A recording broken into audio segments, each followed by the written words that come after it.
오늘 우리에게 주신 하나님 말씀 시편 128편입니다. 128편. 길지 않습니다. 우리 한 목소리로 같이 읽도록 하겠습니다. 128편 시작. 여호와를 경외하며 그의 길을 걷는 자마다 복이 있도다. 내가 내 손이 수고한 대로 먹을 것이라. 내가 복되고 형통하리로다. 내 집안 방에 있는 내 아내는 결실한 포도나무 같으며 내 식탁에 둘러앉은 자식들은 어린 감람나무 같으리로다. 여호와를 경외하는 자는 이같이 복을 얻으리로다. 여호와께서 시온에서 내게 복을 주실 것이다. 너는 평생에 예루살렘의 번영을 보며 내 자식의 자식을 볼지어다. 이스라엘에게 평강이 있을지로다. 아멘. 오늘은 7월 첫 번째 주일입니다. 1년의 절반이 지나갔습니다. 그런데 사실 지나간 그 1년 절반 가운데 3분의 2, 넉 달 정도는 어떻게 지나갔는지 모르겠습니다.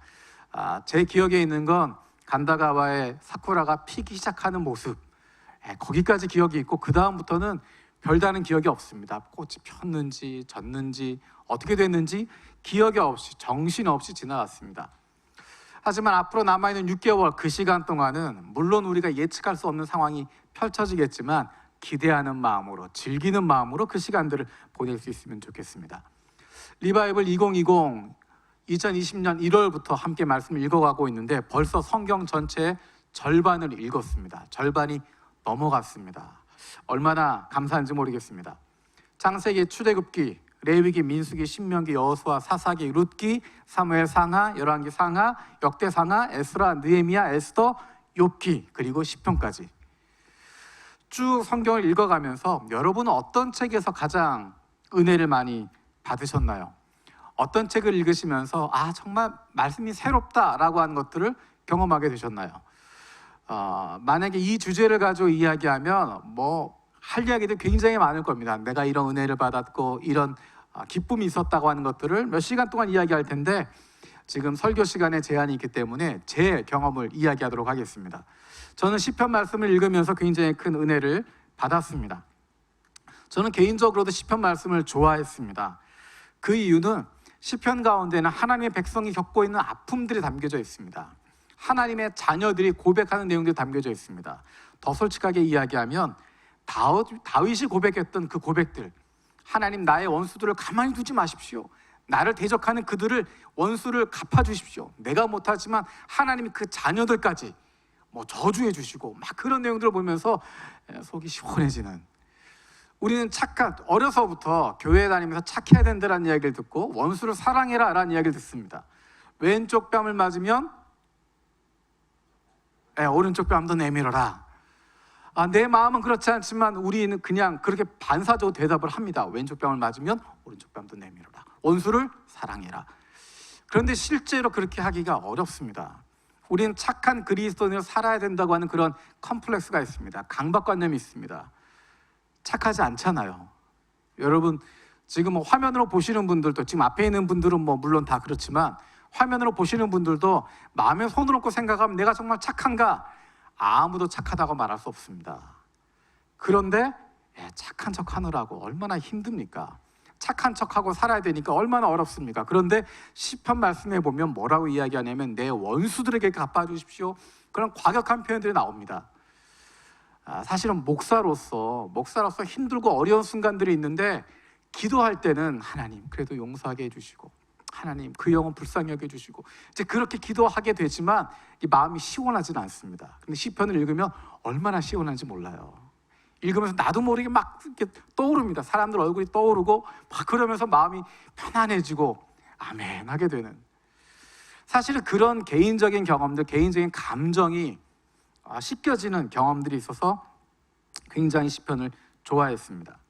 시편에 대한 설교도 많이 했고 시편도 많이 읽었었는데 올해는 정말 다르게 다가옵니다. 조금 전에 이야기했던 것처럼 개인적인 감정적인 부분들, 그리고 내가 하지 못했던 이야기를 하고 있구나라고 생각하면서 내 감정을 실어서 읽었던 내용들인데, 창세기부터 시작해서 역사서를 쭉 읽으면서 이스라엘의 모습을 보면서 그 가운데 시편을 읽게 되니까 시편은 단순히 개인의 감상이나 개인의 고백, 그것으로 끝나는 것이 아니라는 것을 깨닫게 됐습니다. 다윗이 그렇게 원수들을 대적하고 있을 때 그 원수들이 다윗에게 창을 겨누었던, 다윗을 배반했던, 다윗을 대적했던 그 사람들만 말하는 것이 아니라 다윗이 그토록 내 생명 걸고 사랑하는 하나님, 그 하나님을 대적하고 있는 무리들, 그 하나님을 모른다고 하고 그 하나님을 멸시하고 있는 그들을 바라보면서 원수라고 이야기하고 그들을 대적으로 생각하고 있는 부분들을 보게 됩니다.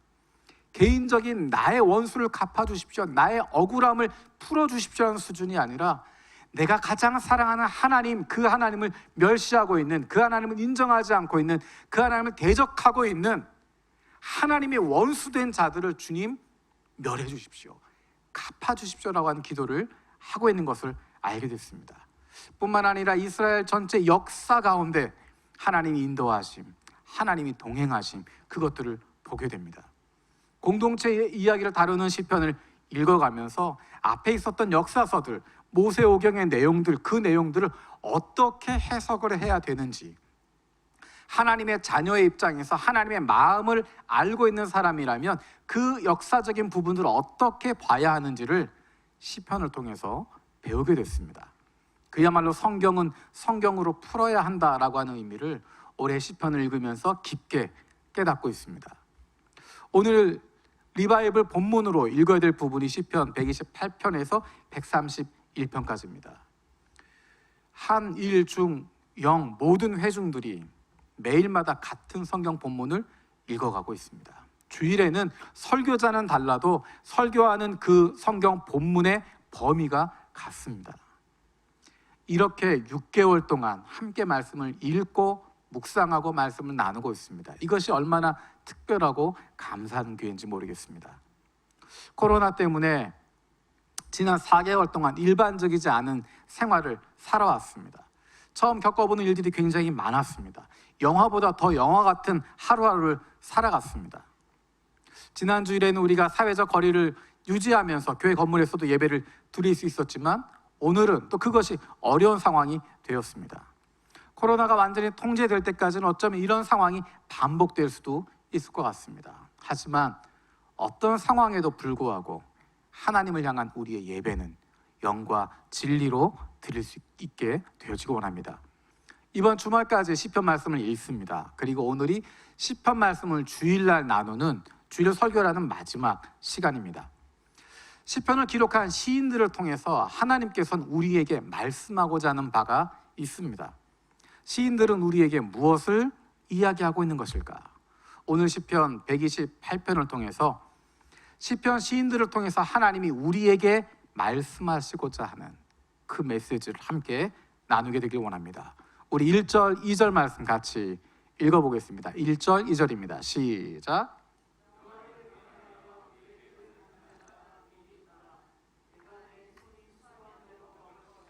내가 복되고 형통하리로다. 내가 복되고 형통하리로다. 세 가지를 함께 나누길 원합니다. 첫 번째로 어떤 사람이 복되고 형통한가? 어떤 사람이 복되고 형통한가? 1절 같이 한번 읽어보겠습니다. 시작.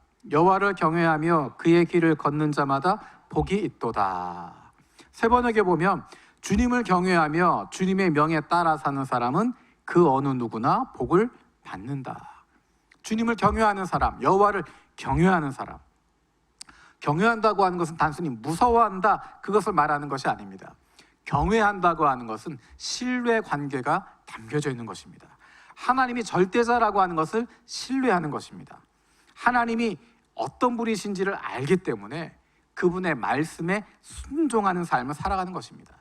하나님이 어떤 분이신지를 알면 내가 어떤 존재인지를 알 수 있습니다. 내 한계를 알고 하나님을 의지할 수 있는 사람, 그 사람이 바로 하나님을 경외하는 사람이고 그의 명령에 따라 살아가는 사람입니다. 그런 삶의 모습을 보여주고 있는 것이 시편 127편에 나와 있는 모습입니다. 우리 시편 127편 1절 2절 같이 읽어보겠습니다. 시편 127편 1절 2절 시작. 여호와께서 집을 세우지 아니하시면 세우는 자의 수고가 헛되며 여호와께서 성을 지키지 아니하시면 파수꾼의 깨어있음이 헛되도다. 너희가 일찍이 일어나고 늦게 누우며 수고의 떡을 먹음이 헛되도다. 그러므로 여호와께서 그의 사랑하시는 자에게는 잠을 주시는도다. 아멘. 이 말씀을 읽으면서 고개를 끄덕끄덕거리게 됩니다. 그런데 만약에 여호와께서 집을 세우시지 않으면 집을 짓는 것이 헛수고이고, 여호와께서 성을 지켜주시지 않으면 지키려고 하는 노력이 헛수고가 되는 거고, 아무리 새벽부터 한밤중까지 수고하고 노력해도 끝내 헛수고가 되고 만다면 여러분 어떤 생각을 하시게 되겠습니까? 시인이 고백하고자 하는 것이 어떤 것일까요? 내가 수고하는 거 다 헛되네, 그런 것일까요? 인생지사 세용지마라는 것처럼 좋은 게 아니네, 내가 아무리 노력한다고 달라지는 게 없네, 그것을 말하고 있는 것일까요? 시인이 말하고자 하는 바는, 그러므로 여호와께서 사랑하시는 자들은 하나님께서 책임지신다라는 것입니다. 나의 능력이나 나의 수고가 아니라 하나님이 나와 함께 하시기 때문에 일의 결과를 하나님께 맡길 수 있다는 것입니다. 내가 열심히 집을 세우지만 하나님이 세우시는 건 믿기 때문에 확신을 가지고 평안을 누리는 것입니다. 내가 파수꾼이 되어서 열심히 성을 지키고 있지만 하나님이 지켜주시는 건 믿기 때문에 평안함을 가질 수 있습니다. 내가 새벽부터 한밤중까지 애쓰고 수고하고 노력하지만 하나님께서 나와 함께하고 계시는 건 내가 알고 있기 때문에 이 수고가 헛되지 않다는 것 알고 평안함을 누리게 되는 것입니다. 하나님이 나와 함께 하심을 알고 있기 때문에 내가 해야 할 것, 내가 할 수 있는 것, 나는 최선을 다하고 그 다음은 하나님께 맡긴다는 것입니다. 내가 할 수 있는 것, 내가 하는 것 최선을 다하지만 그 결과는 하나님이 인도하실 것 믿기 때문에 그분에게 맡기고 평안한 삶을 살아갈 수 있다는 것입니다. 어떤 사람이 복되고 형통한 사람인가? 하나님을 경외하고 하나님이 어떤 분인지 알고 그분에게 내 삶을 맡길 수 있는 사람입니다. 두 번째로 하나님께서 주시는 복과 형통, 그것은 어떤 것일까? 우리 2절 말씀 같이 한번 읽어보겠습니다. 2절입니다. 시작. 128편 2절. 오늘의 본문 128편 2절. 시작. 내가 내 손이 수고한 대로 먹을 것이라, 내가 복되고 형통하리로다. 아멘. 세 번역으로 보면 내 손으로 일한 만큼 네가 먹으니 이것이 복이요 은혜다라고 이야기합니다. 우리가 오늘날 생각할 때는 한 번에 10년치, 몇십 년치 벌어놓을 수 있으면 그게 복이고 형통일 것 같은데, 한 번에 크게 큰 걸 한번 올렸으면 좋을 것 같은데, 흔히 쓰는 말로 대박을 쳤으면 좋을 것 같은데, 그것이 복이고 형통일 것 같은데 성경은 그렇게 이야기하지 않습니다. 성경 그 어느 곳에서도 그렇게 대박을 치는 것, 큰 재물을 한꺼번에 얻게 되는 것, 그것이 복이라고 성경은 어느 곳에서도 말하지 않습니다. 성경에서 끊임없이 이야기하는 것은 2절과 같은 이야기입니다. 네 손으로 수고한 만큼 먹을 수 있는 것, 그것이 복이다라고 이야기합니다. 내가 노력할 수 있는 기회가 주어진다고 하는 것, 그것이 얼마나 놀라운 것입니까? 뿐만 아니라 내가 노력한 만큼 그만큼의 대가를 얻을 수 있다고 하는 것, 그것이 얼마나 감사한 것입니까? 노동할 수 있는 기회가 있다고 하는 것, 할 수 있는 능력이 있다고 하는 것, 하고 나면 그 대가를 받을 수 있다고 하는 것, 당연하다고 생각할 수 있겠지만 당연치 않은 이 사회 속에서 그것이 얼마나 감사한 것입니까?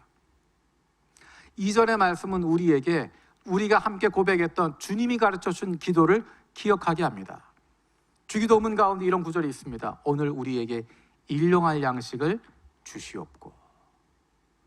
예수님께서 제자들에게 가르쳐주셨던, 저와 여러분들에게 가르쳐주셨던 가장 좋은 기도의 모델이 바로 그것인데, 거기에서 이제 예수 믿었으니 평생 먹고 살 양식 주십시오라고 구하지 않고, 내가 아무런 걱정하지 않고 마음껏 살아갈 수 있는 물질 주십시오라고 기도하지 않고, 오늘 일용할 양식을, 하루 먹을 양식을 나에게 주십시오라고 기도하고 있습니다.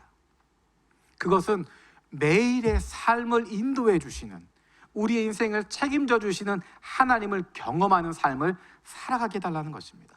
날마다 우리의 필요를 채워주시는 그 하나님을 의지하는 삶을 살아갈 수 있게 해달라는 것입니다. 또 이 구절은 출애굽했던 이스라엘의 모습을 생각나게 합니다. 출애굽했던 이스라엘 백성들 광야를 지나가는 동안에 아침마다 그들에게 만나가 주어졌습니다. 매일 아침마다 그들이 밖에 나가서 만나를 거둡니다. 그리고 그것을 하루 동안 먹게 됩니다. 일용할 양식입니다. 이튿날까지 가지 않습니다. 하루 아침마다 나가서 수고하고 그것을 가지고 하루를 먹는 것입니다. 그런데 놀라운 것은 하루 동안 일한 것 그들이 만들어낸 것이 아닙니다. 그들이 그 만나를 만들어낸 것이 아닙니다. 그들의 수고가 만들어낸 것이 아니라 하나님께서 공급해 주시는 것이었습니다. 하나님이 주시는 것인데 그것을 그저 그들의 손으로 수고해서 거두어 드리는 것뿐입니다. 하나님께서 오늘도 우리를 먹여주시고 우리를 공급해 주신다고 하는 것, 그것을 고백하게 되는 것입니다. 하나님이 나의 공급자, 하나님이 여호와 이레의 하나님이라고 하는 것을 경험하는 삶, 그것을 고백하는 삶, 그것이 바로 복이라고 이야기합니다. 형통이라고 하는 것이 어떤 것일까?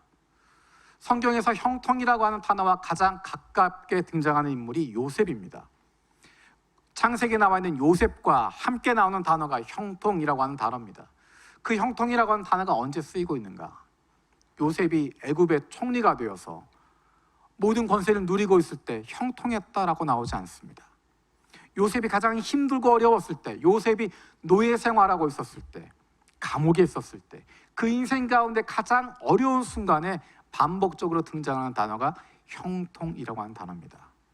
우리가 생각하는 대로 형통해졌을 때 그때가 아니라 상황은 더 어려워지고 힘들어지고 감당하기 어려웠을 때, 하지만 그때 하나님께서 함께 하셨습니다.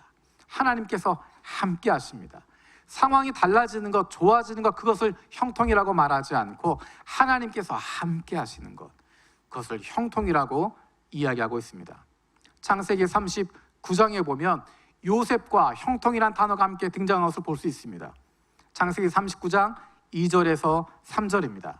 우리 함께 읽어보겠습니다. 시작.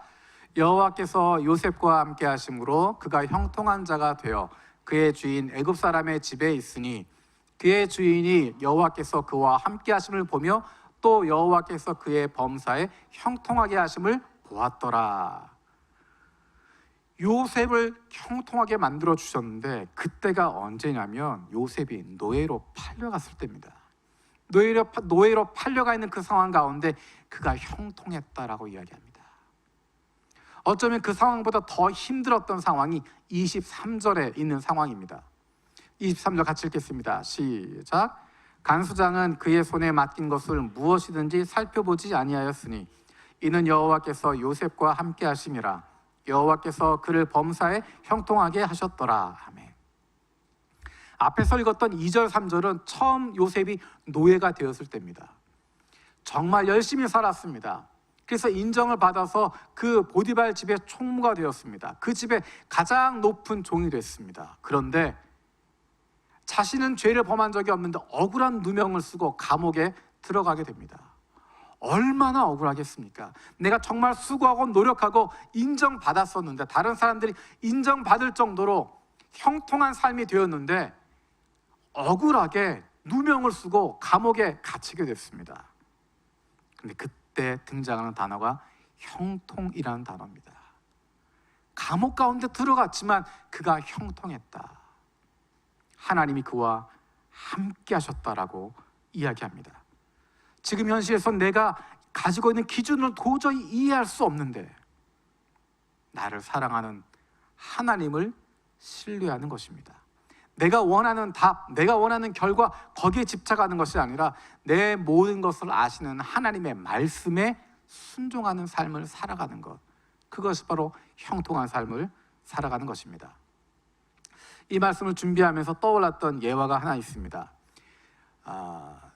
제가 예화를 잘 안 하잖아요. 예화를 안 하는데도 저한테 떠올랐다고 하는 것은 그만큼 흔한 예화입니다. 여러분 다 들어보셨을 거예요. 제가 1번부 예배할 때 미리 그 약을 쳤습니다. 이게 여러분 다 아는 내용일 텐데 끝나고 나면 웃어야 된다. 굉장히 크게 웃었습니다. 제가 지금까지 1번부 설교했던 중에서 가장 반응이 좋았던 것 같아요. 우리 원도 목사님의 통역을 너무 재밌게 잘해 주셔가지고 정말 막 다 뒤집어지면서 웃었습니다. 그러실 줄로 기대하겠습니다. 어떤 믿음 좋은 사람이 밤에 길을 걸어가다가 확 미끄러졌어요. 낭떠러지에 미끄러졌습니다. 미끄러지다가 막 손을 흔들다가 겨우겨우 나무가지 하나 탁 잡았습니다.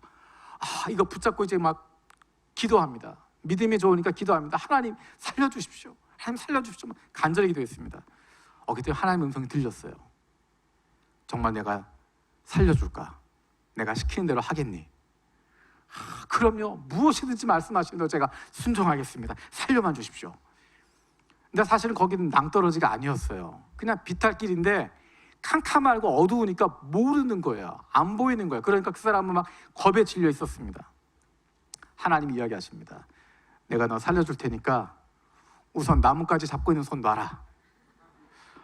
이 사람이 막 고민하는 거예요. 막 고민하다가 소리를 지릅니다. 여보세요? 거기 하나님 말고 딴 분 안 계세요? 고맙습니다. 우리는 내 눈에 보이는 내가 이해할 수 있는 것만 통해서 상황을 판단합니다. 그리고 그것이 복이라고 생각하고 그것이 형통한 삶이라고 생각합니다. 하지만 하나님은 내가 볼 수 없는 것을 보고 계시고 내가 알 수 없는 내 걸음을 알고 계시기 때문에 우리의 생각과는 다르게 인도하십니다. 눈에 보이는 것을 따라가는 것이 형통이 아니라 우리를 인도하시는 하나님과 함께 하시는 것이 형통입니다. 축구에서, 여러분 축구를 좋아하시죠? 축구에서 가장 기본적인 것이 있습니다. 물론 공을 잘 차야 되는 것도 있지만 축구할 때 가장 중요한 기본은 뭐냐면 공을 따라다니는 것이 아닙니다. 공을 따라다니는 것이 아니라 사람을 따라다니는 것입니다. 사람을 주목하는 것입니다. 공은 사람에게 날아오게 되어 있습니다. 우리는 자꾸만 내 눈에 보이는 내 기준을 생각하는 그것만 쫓아가면서 그것이 복이라고 생각하고 그것이 형통이라고 생각하는데 거기에 시선을 두는 것이 아니라 우리를 인도하시는 하나님, 우리의 삶을 주관하시는 하나님, 그분을 신뢰하고 그분을 따라가는 것, 그분과 함께하는 것, 그것이 바로 복이고 형통인 줄로 믿습니다. 세 번째로 대를 이어가는 복과 형통을 이야기하고 있습니다. 우리 3절 4절 말씀 같이 한번 읽어보겠습니다. 3절 4절입니다. 시작. 내 집 안방에 있는 내 아내는 결실한 포도나무 같으며 내 식탁에 둘러앉은 자식들은 어린 감람나무 같으리로다. 여호와를 경외하는 자는 이같이 복을 얻으리로다. 아멘. 여호와를 경외하는 자는 이같이 복을 얻으리로다. 특별히 3절 뒷부분에 보면 자녀에 대한 이야기가 나옵니다. 내 식탁에 둘러앉은 자식들은 어린 감람나무 같으리로다. 감람나무라고 하는 표현은 우리에게 익숙하지 않습니다. 이것은 올리브나무를 이야기합니다. 올리브나무는 구약 성경 노아의 홍수 때도 등장하고 있는 나무입니다. 노아의 홍수 때 노아의 방주에서 노아가 비둘기를 내보냅니다. 땅이 말랐는지 보려고 비둘기를 내보내는데 비둘기가 가지고 온 나무의 가지가 바로 올리브나무 가지입니다. 굉장히 역사가 오래됐습니다. 갈릴리에 있는 한 올리브나무는 알렉산더 대왕이 페르시아 전쟁을 일으켰던 때 주전 331년 그 전부터 살고 있었던 나무라고 합니다. 2300년이 넘은 겁니다. 예루살렘에 가면 겟세마네 동산이 있는데 거기에 있는 올리브 나무들은 수령이 1000년이 넘는 나무들이 많이 있다고 합니다.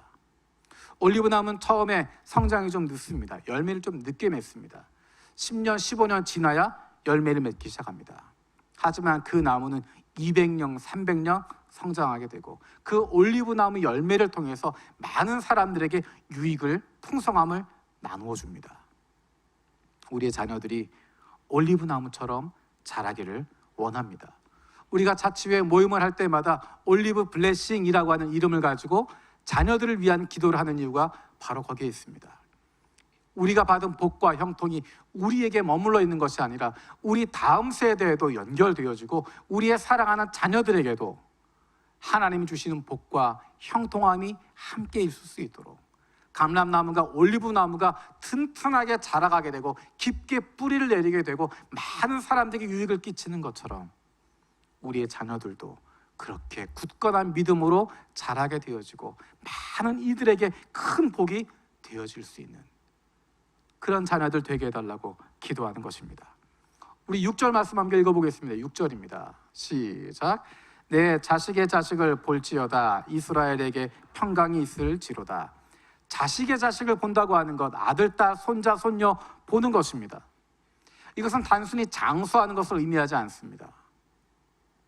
여러분, 아들, 딸, 손자, 손녀 보고 있는데 그들이 망하는 것, 실패하는 것, 잘못된 길로 가고 있는 것, 죄악 저지르고 있는 것, 그것을 본다면 그 마음이 얼마나 아프겠습니까? 그것이 아니라 대대손손 아들, 딸, 손자, 손녀 믿음으로 자라게 되고 하나님이 기뻐하시는 삶을 살아가고 있고 그런 말미암아 주변 사람들에게 복을 나누어주는 형통한 삶을 살아가는 것, 보는 것, 그것이 하나님이 주시는 큰 복이 아니겠습니까? 신앙은 대를 이어가는 것입니다. 자녀들에게 신앙을 이어주는 것입니다. 부모가 가지고 있는 가장 큰 사명은 자녀들에게 신앙을 전수해 주는 것입니다. 가장 가까이에 있는 사람이기 때문에 그 신앙을 전해주어야 될 가장 큰 책임이 있습니다. 교회 주일학교의 책임을 미룰 수 없습니다. 일주일에 우리에게 주어진 시간이 168시간입니다. 그 시간 가운데 딱 1시간, 그 시간 가지고 아이들의 신앙이 올바로 세워질 수 없습니다. 나머지 167시간이 훨씬 더 중요합니다. 그 시간의 대부분 누구와 함께 보내고 있습니까? 부모의 모습을 통해서 부모가 자녀의 신앙을 세워가려고 노력하지 않으면 그 자녀는 신앙으로 가르칠 수 없습니다. 한국에서 자녀 교육을 굉장히 강조한 한 목사님이 쓴 책의 제목이 있습니다. 그 책의 제목을 볼 때마다 마음이 뜨끔뜨끔합니다. 네 자녀 네가 가르쳐라. 네 자녀 네가 가르쳐라 라는 제목입니다. 교회 학교가 감당할 수 없습니다. 교회 학교 선생님들 할 수 없습니다. 교회 학교 담당 교역자가 책임질 수 없습니다. 당신 자녀 당신이 가르칠 수 있어야 됩니다. 당신이 책임지는 겁니다. 우리가 코로나로 이렇게 예배드리는 가운데 그것을 경험하게 됩니다. 말로 자녀들을 신앙으로 키운다고 하는 건 말로는 쉬운데 얼마나 어려운 것인지 경험하고 있습니다. 함께 앉아서 예배드리는 것 자체가 힘들고 어렵습니다. 그것 하나도 참지 못하면서 어떻게 자녀를 믿음으로 키운다고 할 수 있겠습니까? 자녀를 위해서 주일날 1시간, 2시간도 쓸 수 없으면서 어떻게 자녀를 믿음으로 키운다고 이야기할 수 있겠습니까? 우리 교회가 앞으로 힘을 기울이려고 하는 것, 그 중에 한 가지가 다음 세대를, 자녀 세대를 신앙으로 키우는 것입니다. 우리 교회가 집중하려고 하는 것 3가지입니다. 예배와 선교와 다음 세대입니다. 원고에는 없었던 내용인데 여러분 한번 손가락 한번 이렇게 해보시겠어요? 3개를 피셔서 가운데 손가락을 가운데 이렇게 한번 해보십시오. 이렇게 모양이 입체적으로 될 수 있도록. 우리 교회가 앞으로 가야 될 부분은 예배와 선교와 다음 세대입니다. 이 3가지는 떨어져 있지 않습니다. 예배는 수직적인 것, 선교는 수평적인 것 아닙니다. 예배는 수평적인 것, 수직적인 것 같이 가는 거고요. 선교, 하나님의 마음을 가지고 이웃에 나가는 것이기 때문에 수직적인 것, 수평적인 것 같이 가는 것입니다. 그것이 시간을 흘러 같이 가는 것이 다음 세대로 연결되는 것입니다. 우리가 이것을 다음 세대에 대해서 힘을 기울이겠다고 하는 그것을 보여주고 있는 것이 지금 1층에서 하고 있는 리폼 공사입니다. 2층도 리폼을 하고 1층도 리폼을 했습니다. 3층은 크게 리폼하지 않았습니다. 왜냐하면 1층 공간을 아이들에게 내주기 위해서입니다. 지금 지하에서 사용하고 있고 좁은 공간 안에 힘들고 어려운데 1층의 그 공간, 예전에 사역자들이 사용했던 가장 넓은 공간, 그 공간을 아이들에게 내어주고 주중에도 어떻게 하면 다음 세대들에게 믿음을 키울 수 있을까? 주일에도 그곳에서 예배드릴 수 있도록 그 장소를 아이들에게 내주기 위해서 리폼 공사하고 있습니다. 카페를 만들게 되어진 것, 믿지 않는 다른 사람들 전도해 오고 사람들 초대해서 같이 이야기 나누고 같이 성경 공부할 수 있도록 선교할 수 있는 장으로, 아이들과 함께 할 수 있는 장으로 카페를 리폼했습니다. 우리 교회가 그동안 노력했던 것, 다음 세대를 위한 수많은 노력들이 있었습니다. 이제 그것을 우리가 조금 더 힘을 기울이려고 하는 것입니다. 우리 시대에 부흥하고 화려하게 끝나는 것, 그것이 아니라 시간이 걸리더라도 자녀 세대에게, 그 다음 세대에게 더 건강하고 튼튼한 교회를 물려주고, 더 건강하고 아름다운 신앙을 물려주고, 더 아름다운 열매를 맺을 수 있도록 하게 하는 것, 하나님이 저와 여러분들에게 맡겨주신 사명입니다. 하나님을 경외하고 그의 길을 따르는 사람들, 그로 말미암아 약속하신 하나님의 복과 형통을 누리며 살아갈 수 있는 우리 모두가 되어지기 원합니다. 기도하겠습니다. 살아계신 아버지 하나님, 하늘과 땅을 지으신 하나님께서 우리의 아버지이심을 감사드립니다. 하나님 아버지를 날마다 의지하고 살아가게 하여 주시옵소서. 내가 최선을 다하지만 그 결과는 하나님께서 책임지시는 것 믿고 평안을 누리게 하여 주시옵소서. 우리의 사랑하는 자녀들이 건강하고 풍성한 올리브 나무처럼 하나님 안에서 신앙으로 잘 자라게 하여 주시옵소서. 감사드리며 예수 그리스도의 이름으로 기도드립니다. 아멘.